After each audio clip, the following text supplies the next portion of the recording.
Boa noite, meus queridos alunos. É um prazer estar podendo falar com vocês. E hoje nós vamos falar sobre assistência de enfermagem nas complicações operatórias. O que isso quer dizer? Como que será feita, como que será prestada, como que será realizada a assistência de enfermagem, o cuidado de enfermagem frente às complicações operatórias. Como a gente lembra, como a gente sabe, como a gente já ouviu falar, que uma cirurgia, seja de que porte ela for, é um ato cirúrgico que pode trazer complicações provenientes de todos os sistemas, seja respiratório, circulatório, digestivo, entre outros. A gente vai trabalhar um pouquinho, conhecer um pouquinho quais são essas complicações, certo? No decorrer dos slides.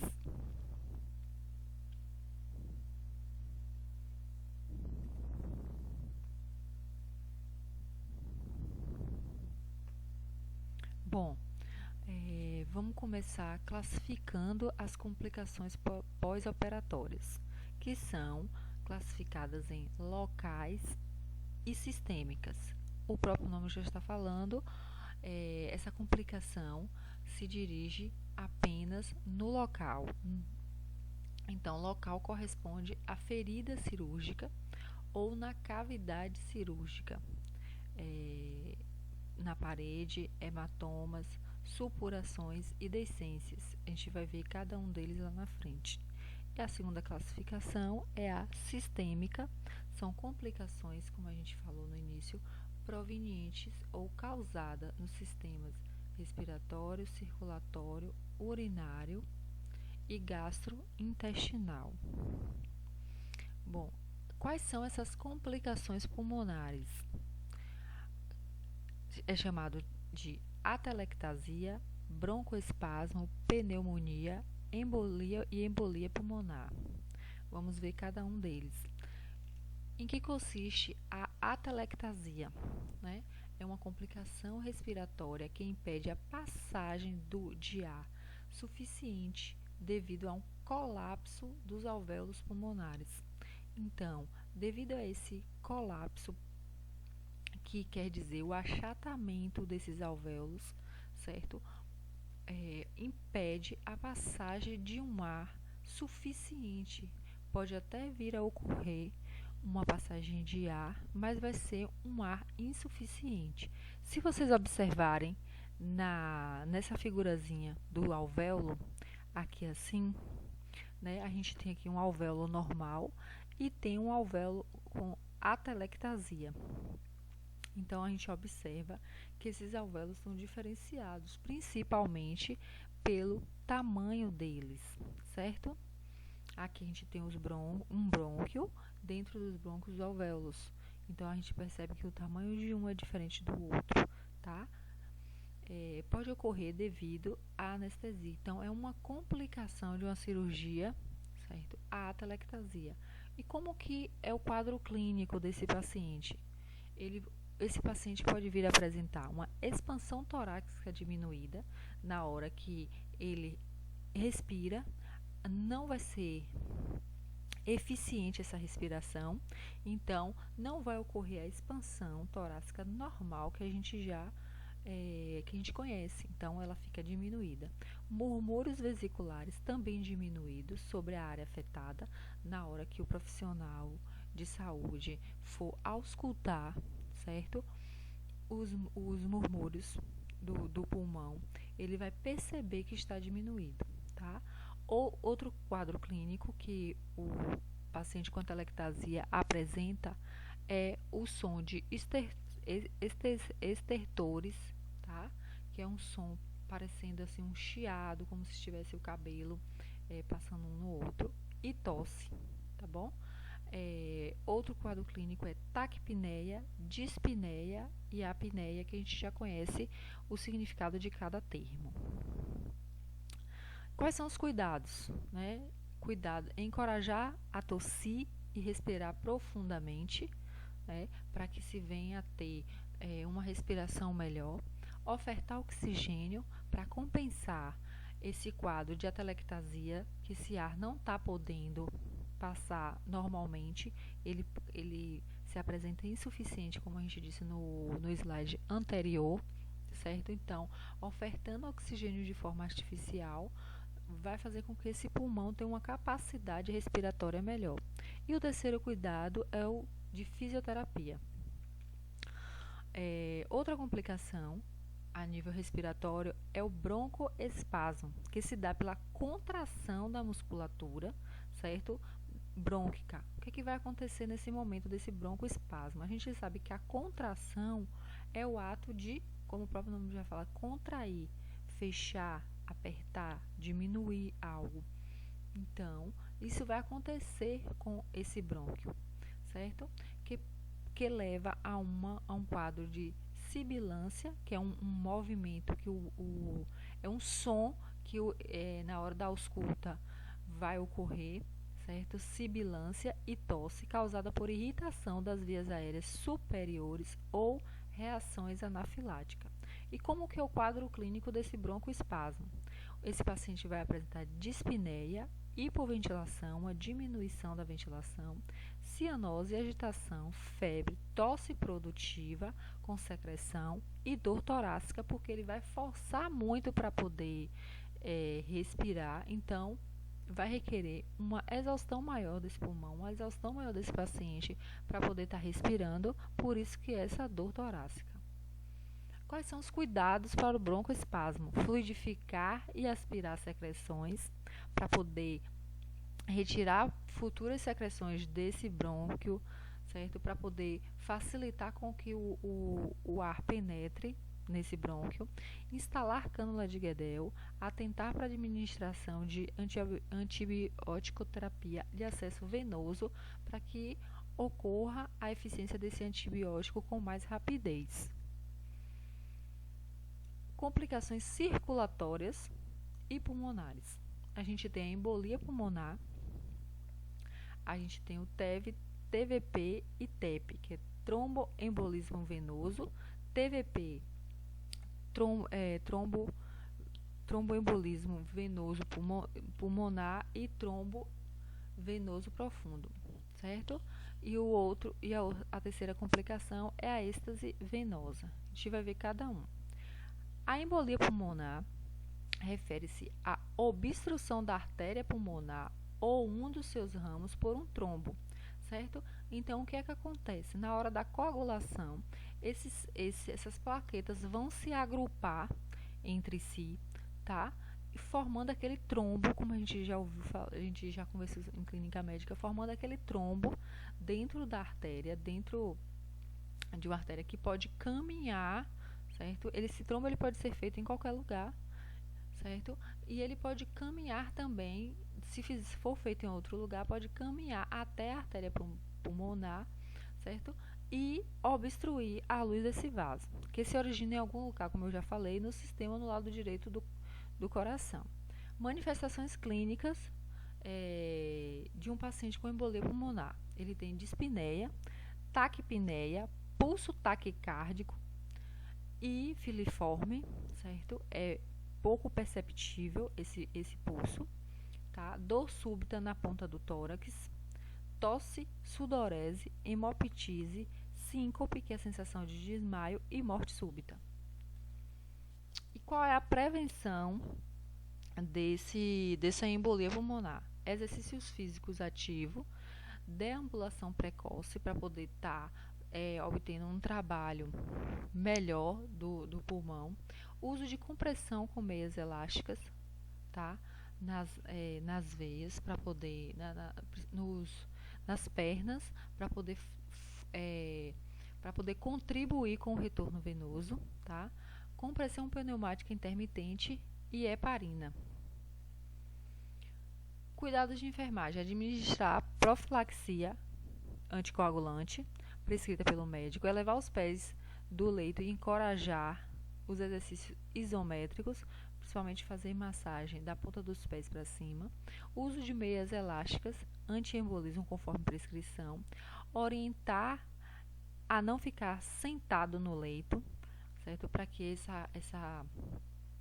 para que tenha um melhor retorno venoso, estimular a deambulação precoce quando possível, aplicação de calor se não for contraindicado, registrar achados e ações de enfermagem, administrar oxigênio com o paciente sedado, administrar morfina para aliviar a dor e o pânico do paciente conforme prescrição médica e observar sinais vitais, tá? E continuando as complicações circulatórias, que a gente tem o tromboembolismo venoso a trombose venosa profunda, certo? A segunda complicação é o choque, a terceira é a hemorragia e a quarta, que é o TEP, tromboembolismo pulmonar, certo? E agora a gente vai ver, né? Eu deixei para a parte circulatória para a gente conhecer os tromboembolismos venoso, que eles podem se dividir, como a gente já viu, em tromboembolismo, em trombose venosa profunda e tromboembolismo pulmonar, certo? Então a gente já lembra que o tromboembolismo venoso pode se dividir nesses dois, pode ser, e todos os dois caracterizados como complicações, tá? E em que consiste a TVP? Ela é caracterizada pela formação de trombos, sendo os membros inferiores os mais acometidos devido à imobilização prolongada no leito. Então, esse paciente que fica imobilizado, sem poder levantar, sem poder deambular, provavelmente pode desenvolver, certo, uma TVP, que é trombose venosa profunda. Aqui no ladinho tem até uma figura, certo, com uma veia, tem demonstrando o trombo, certo? Passando para o próximo slide, nós temos os cuidados de enfermagem em trombose venosa profunda.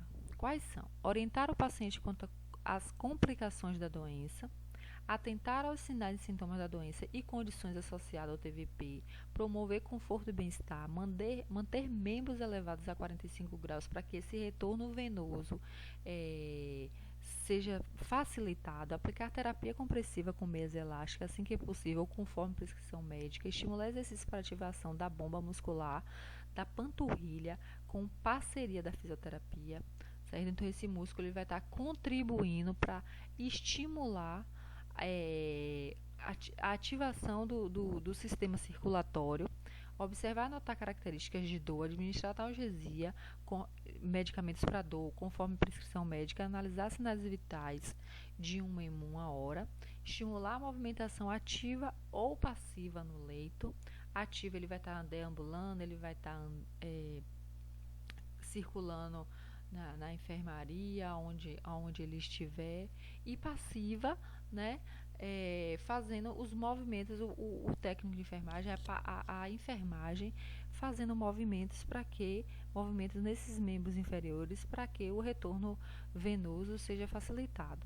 Observar e relatar presenças de sangramento, atentar-se para a ocorrência de trombocitopenia, que é a baixa quantidade de plaquetas. E no TEP, certo? O que ocorre? Como consequência, ele ocorre como consequência da trombose venosa profunda, como eu falei no início. Esse trombo ele pode ocorrer em qualquer lugar, mas geralmente ocorre mais nos membros inferiores, fazendo com que ele se desloque do local, percorra todas as vezes do corpo e indo se dirigir no pulmão, indo parar no pulmão, tá? Então, o TEP ocorre como consequência da TVP, que se desprende e atravessa as cavidades cardíacas, tá vendo? Como eu já falei, ele pode se desprender de uma veia e parar nas cavidades cardíacas direita, obstruindo a artéria pulmonar ou um de seus ramos, tá bom? Quais são os cuidados de enfermagem da TEP? Problema colaborativo da insuficiência respiratória secundária à TEP. Então, um paciente que desenvolveu a TEP vai ter uma insuficiência respiratória secundária a essa TEP, certo? E qual é a meta desses cuidados de enfermagem? Monitorar sistema cardiovascular e respiratório. Vai ter que ser um trabalho contínuo, porque o coração depende do pulmão, certo? O pulmão depende do coração, desculpe. de uma certa forma e também um do outro. Então, a meta dos cuidados de enfermagem é monitorar esses dois sistemas, tá bom? Então, vamos agora conhecer os cuidados de enfermagem, que é manter a oximetria de pulso e comunicar a dessaturação, tá? Verificar a frequência respiratória, registrar, notificar caso a alteração da frequência respiratória menor do que 24 incursões por minuto, tá bom? Angústia intensa, inquietação, e musculatura acessória, que é o músculo que a gente tem abaixo das costelas, que a gente utiliza para poder estar fazendo essa respiração, estar executando essa respiração, que é o diafragma, tá? É realizar a ausculta pulmonar em busca de ruídos adventícios, que são sons diferentes, ou campos pulmonares como murmúrios vesiculares ausentes, manter em monitorização cardíaca, tá? Através do eletrocardiográfico e frequência cardíaca, comunicar-se se o paciente vir a apresentar taquicardia e arritmia. Programar a aferição de pressão arterial a cada 15 a 15 minutos, se hipotensão ou encurtamento da pressão de pulso, também comunicar, tá? Realizar a ausculta cardíaca, estar atento para sinais de choque, que é hipotensão, desorientação, taquicardia, pele fria e pegajosa e palidez, tá? Então, outra complicação operatória é o choque, que é um estado de oxigenação, não é o choque elétrico, tá, gente? É um estado de choque. O choque ele não é considerado uma doença. Ele se apresenta a partir de algo que está complicando, tá bom? Então, o choque é um estado de oxigenação celular inadequada, como a gente viu anteriormente. Conhecemos os sinais de choque, causando incapacidade de excretar produtos do metabolismo, gerando uma falência dos órgãos. Quais são os sintomas desse choque? Estado mental alterado, taquicardia, hipotensão e oligúria. Tá? Quais são os tipos de choque que nós temos? Temos o hipovolêmico, perda maior de 1 litro de sangue. Então, se um paciente chegar a perder 1 litro de sangue, ele entra em estado de choque, que é chamado de hipovolêmico, ou seja, hipodiminuição do volume sanguíneo, tá? E o cardiogênico, a incapacidade primária do coração de fornecer um débito cardíaco suficiente para as necessidades metabólicas. Então, como é que o choque cardiogênico acontece? Quando não tem uma quantidade de sangue suficiente em um determinado tempo para poder suprir as necessidades, tá, sanguíneas. E o choque neurogênico, a insuficiência periférica aguda de causa neurogênica acontece nos casos de sofrimento intenso no tronco cerebral, precedendo de morte encefálica. Então, algo atingiu esse tronco cerebral, certo? Que vai causar uma morte encefálica, chamada de choque neurogênico, tá? E o penúltimo choque é o choque séptico, causado por micro-organismo, certo? Proveniente de uma sepse generalizada. E o último choque nós temos o anafilático, causado por reação alérgica. Ou seja, pode ser uma intoxicação medicamentosa, algum tipo que venha causar uma reação alérgica, é classificado como choque anafilático. E quais são as complicações urinárias operatórias? A gente tem anúria, volume menor que 50 ml. Então, se o paciente que saiu da cirurgia, ele está apresentando uma quantidade de urina menor que 50 ml, essa complicação se chama anúria. No caso da oligúria, é um volume menor que 400 ml. Ele pode apresentar também retenção urinária, infecção urinária, certo? E quais são as causas? Falha séptica na sondagem vesical, certo? No momento que o profissional tiver passando a sonda. Se o profissional não seguir as regras de asepsia conforme os protocolos estabelecem, pode vir a causar uma infecção, ou também na hora de esvaziamento, certo, de uma sonda, dessa sonda, de retirada da urina dessa sonda, pode se contaminar, a ponta encostar no leito, ou então assim, encostar no chão, certo? Causando uma infecção nessa sonda, tá? Distúrbios eletrolíticos também, hipovolemia e choque e efeitos anestésicos são as causas das complicações urinárias.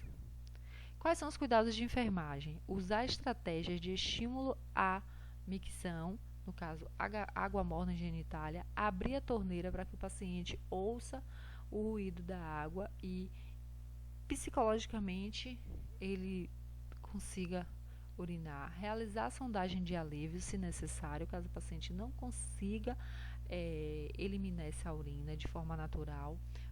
O profissional, geralmente o enfermeiro, vai passar uma sonda vesical, tá? Manter higiene íntima para evitar infecção, registrar os achados e ações, supervisionar ingesta hídrica para garantir que esse paciente está bebendo uma quantidade suficiente de líquido, tá? Para que ele possa eliminar, verificar sinais vitais, medicar para dor, caso ele sinta dor, promover privacidade na micção do paciente, porque isso também interfere psicologicamente para que o paciente esteja eliminando essa urina, atentar para sinais e sintomas como disúria, hipertemia, alterações nas características da diurese.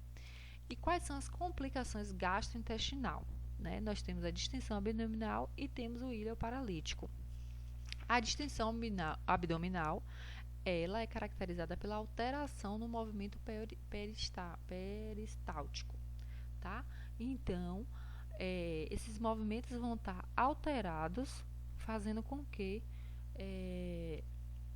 o abdômen fique distendido, porque ele provavelmente não vai estar conseguindo eliminar as fezes, tá? Essa digestão vai ficar lenta, então automaticamente esse abdômen vai distender, tá? O movimento peristáltico não se interrompe de todo, então você não perde totalmente esse movimento, mas fica incapaz de fazer progredir o conteúdo intestinal. Então aquelas fezes, certo? Vai ficar acumulada no intestino por conta desse movimento peristáltico, tá? Que está alterado. Então não tem aquele impulsionamento, certo? Do bolo fecal para encaminhar para o reto e o paciente está eliminando, tá? E a segunda complicação é o íleo paralítico, que é a alteração no funcionamento do intestino, tá? É uma alteração funcional, não havendo primariamente lesão na parede intestinal. Então, essa parede intestinal, ela se mantém íntegra, sem lesões. A paralisia intestinal decorre de alterações de metabolismo, tá? Hidroeletrolíticos ou nervosos. Complicações da ferida operatória locais, tá? As complicações mais comuns incluem fístula, hematoma, hemorragia, infecção, deiscência e evisceração, que a gente vai ver cada um deles lá na frente. A fístula, o que significa a fístula?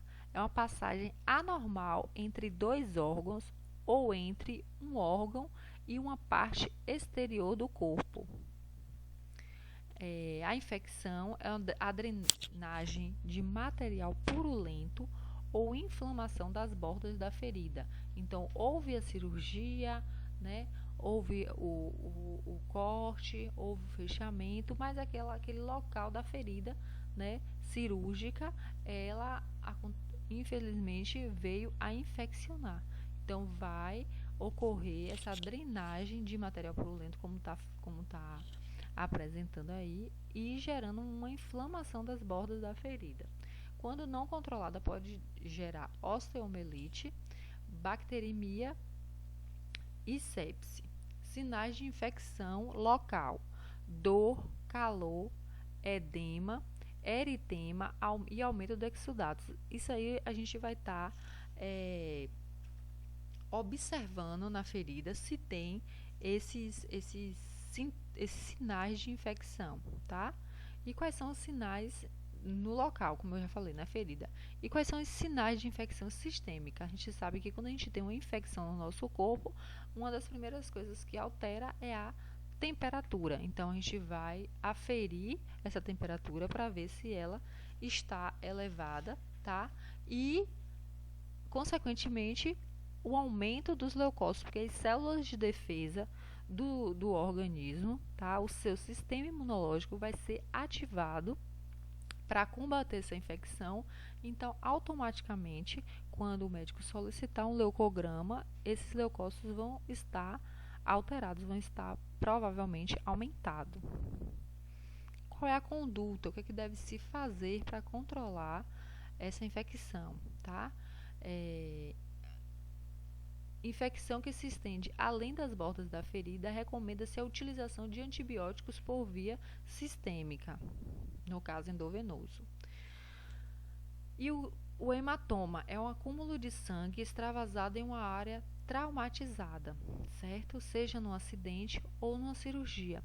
Isso pode ocorrer no momento da cirurgia, até pelos dispositivos que eles utilizam, tá? Ou algum movimento de estar forçando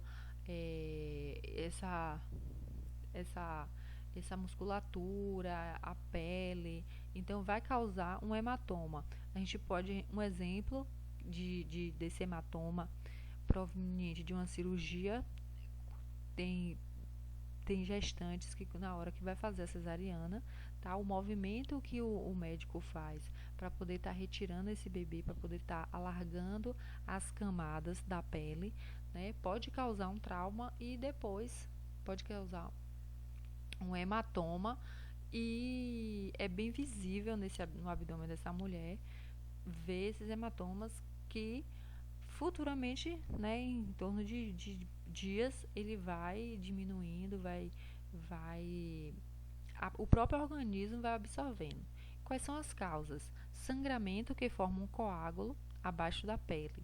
Sinais e sintomas: abaulamento da ferida quando for de grande tamanho. Então, a gente costuma ver mais os hematomas plano somente com a mudança da coloração, certo?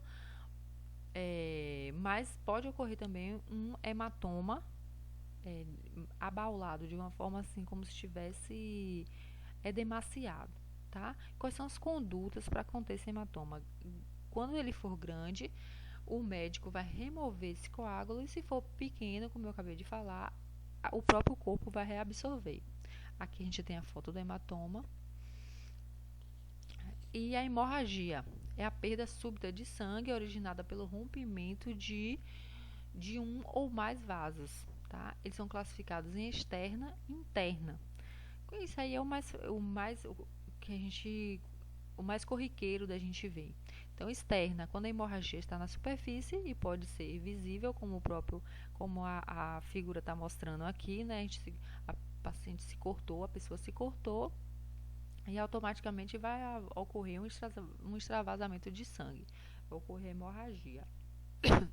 Interna, quando não pode ser visível, como por exemplo no abdômen ou tórax, podendo exteriorizar-se pelos orifícios naturais do organismo, boca, nariz e ouvido. Então, a gente tem aqui algumas fotos, né, que demonstram a saída desse sangue.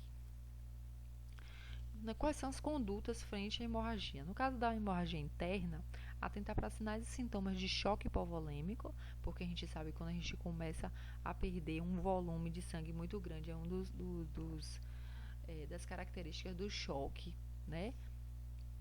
É a hipovolemia, tá? Então, atentar para sinais e sintomas de choque hipovolêmico, pressão arterial decrescente, frequência de pulso crescente, porque se o coração está batendo, se essa pressão arterial está diminuindo, se o paciente está perdendo sangue, automaticamente esse coração vai trabalhar mais forte, vai trabalhar mais intensamente para compensar a ejeção desse sangue. Então, por isso que o pulso ele tende a pulsar mais forte, porque o coração está trabalhando mais rápido, né? Pela necessidade de o coração tentar a todo custo buscar o máximo de sangue possível para ele continuar batendo, né? Então, essa frequência de pulso tende a ser crescente. Automaticamente pele fria e úmida, porque se não tem sangue, se a paciente está perdendo sangue, né, é uma característica da pele ficar fria e úmida na sede de buscar este sangue para oxigenar essa pele. Então, decorrente da má perfusão periférica, né, porque não tem uma distribuição do sangue por toda a pele, enchimento capilar retardado e sudorese, palidez, sede, sensórios retardados, tá? Oligúria e hiperpneia. E no caso da hemorragia externa, se possível realizar pressão firme e direta sobre a área hemorrágica. Isso é uma prática comum nossa quando a gente tem um corte. O que a gente faz? Faz uma pressão, pega um paninho limpo para fazer uma pressão para poder estancar, objetivando estancar esse sangue para que essa hemorragia venha acessar, tá? Elevar a área lesionada, no caso se for um braço, se for uma perna, tentar elevar o membro para poder fazer com que esse sangue seja retornado para poder conseguir conter essa hemorragia, tá? Elevar a área lesionada para acessar o sangramento venoso e capilar. Agora a gente vai passar para a complicação chamada de deiscência, que é a separação das camadas de uma ferida cirúrgica, tá? Então, houve a sutura e por alguma eventualidade, tá, ocorreu o rompimento desses pontos, causando esse rompimento que é chamado de deiscências, tá? Então, é a separação das camadas de uma ferida cirúrgica. As camadas da superfície são separadas ou a divisão da ferida se abre completamente, como eu acabei de falar. Pode ser um rompimento dos pontos total, pode ser parcial, como a gente está vendo aqui em algumas feridas. Está vendo essa daqui? Uma boa parte se mantém, certo? Íntegra, os pontos fechando, mas aqui logo abaixo a gente já começa a ver uma deiscência. Ocorre mais frequentemente em feridas cirúrgicas abdominais. Por quê? Porque pode vir a ter uma distensão, uma tensão súbita, né?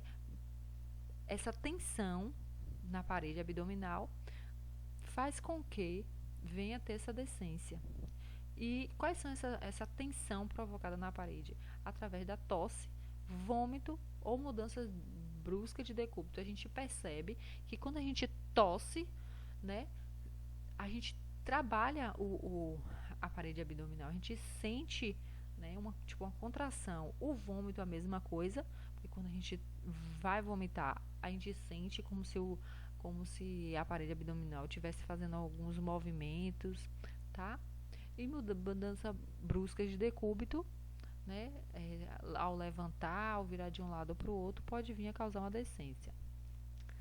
Causas da deiscência: infecção da ferida, pressão nos pontos, suturas muito apertada, lesão na área ferida, técnica de sutura incorreta, usada para fechar a área operatória, técnica de mau fechamento no momento da cirurgia. Então, tudo isso pode ocasionar uma deiscência, tá? Quais são as manifestações clínicas que esse paciente vai apresentar diante de uma deiscência? Dessa ferida pode sair sangramento, o paciente pode sentir dor, pode ter inchaço, vermelhidão, febre, pontos quebrados e, claro, a ferida aberta. Como é que a gente previne essa deiscência? Tá? Quando apropriado, realiza antibiótico-terapia antes da cirurgia para que não venha a gerar uma infecção nessa ferida, para que essa infecção não faça com que ocorra essa deiscência. Ao usar ataduras para a ferida, mantém uma leve pressão na ferida, tá? Na hora que você for enrolar, porque essa pressão mecânica ajuda a manter essa sutura, tá? Mantém a área da ferida limpa para não gerar uma infecção, inflamação. Cumpra as instruções do pós-operatório. E no caso da evisceração, tá? ocorre uma proteção dos órgãos viscerais, como na foto está mostrando, através da abertura da ferida. Essa evisceração, claro, que são os órgãos, as vísceras, né? Então, tem que ser na parede abdominal, tá? E qual é a conduta? Manter o paciente calmo e em decúbito dorsal, cobrir as áreas protusas com curativo estéril, tá bom? Embebido com soro fisiológico esterilizado para reduzir a possibilidade de invasão bacteriana, ressecamento antes que se execute a reparação para evitar a infecção, tá? E encaminhamento, claro, para o centro cirúrgico, porque você vai ter que abrir esse abdômen para colocar as vísceras para dentro da cavidade abdominal. Assistência de enfermagem geral. Atentar para sinais de flogose, né? O que é flogose? É o mesmo que inflamação. Então, a gente tem sinais característicos de chamado sinais flogístico, tá? Que é o local da cirurgia. A pele fica quente, fica calor, rubor e dor. Esses são os sinais flogísticos. Realizar curativo conforme normas assépticas rigorosas, atentar para a hidratação, o estado nutricional do paciente, que a gente sabe que um paciente bem alimentado, com todos os seus nutrientes necessários, vai facilitar a cicatrização dessa lesão, desse local da cirurgia, observar criteriosamente a ferida e registrar os achados. Se hemorragias, fazer curativo compressivo.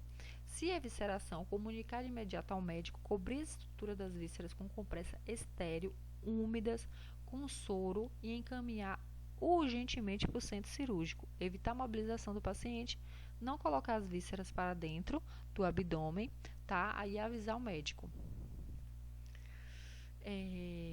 Bom, a gente está finalizando, tá? A nossa aula de hoje, e aqui tem uma mensagem de atenção para a equipe de enfermagem, para assistência de enfermagem no pós-operatório, que é de fundamental importância dentro de todo um contexto do atendimento multidisciplinar ao paciente grave.